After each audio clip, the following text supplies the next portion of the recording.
welcome back to another video, guys. That's right, today I'm reviewing the latest episode of Doctor Who Series 13, Episode 4, The Flux, The Village of the Angels. So yeah, again, apologies, I'm not recording this one straight after the episode ended.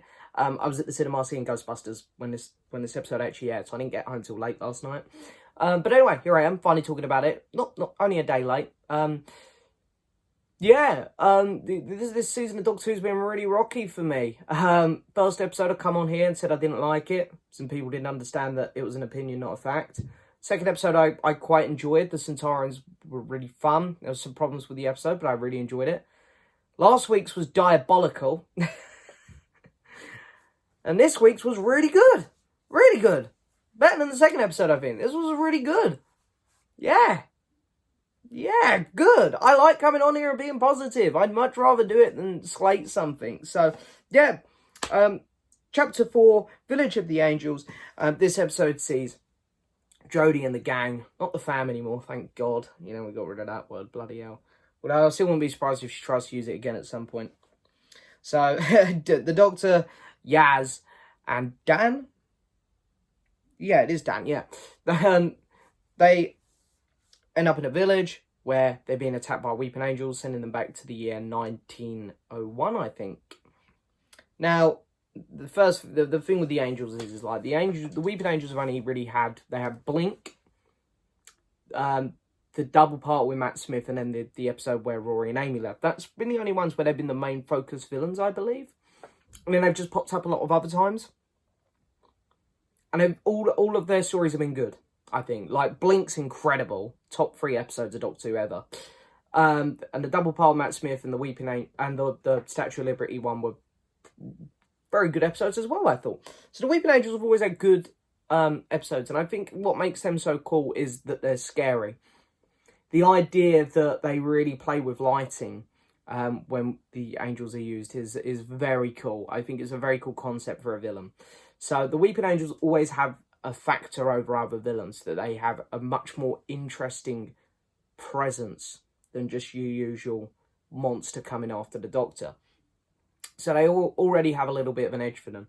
And I was a bit worried that we were going to get a Weeping Angel episode I didn't like, but I'm very pleased to report that that's not the case here. I really, really enjoyed this episode.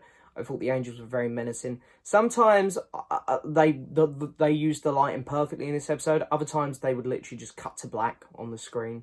As in, like, you know, it's almost like they stop the program and then turn it back on quickly. So there were definitely some issues still here.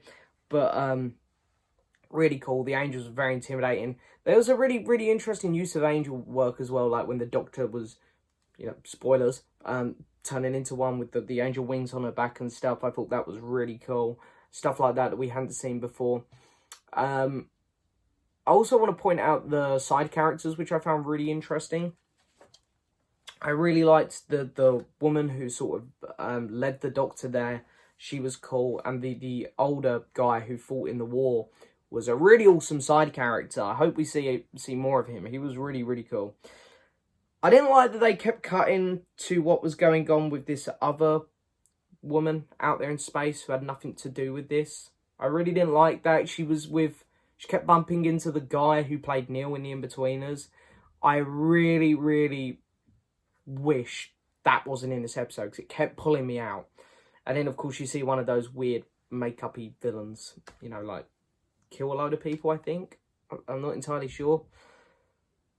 I really didn't like that stuff. It kept pulling me out of the episode. Because even the stuff with Dan and Yaz was good. Like, this is the first time Yaz has done anything interesting in this series.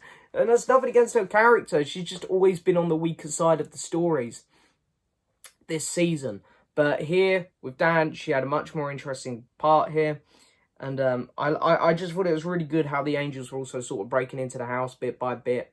And yeah, Doctor Who, he keeps doing this thing like where he keeps leaving us on big cliffhangers like, oh my god, the TARDIS team are about to die in the flux.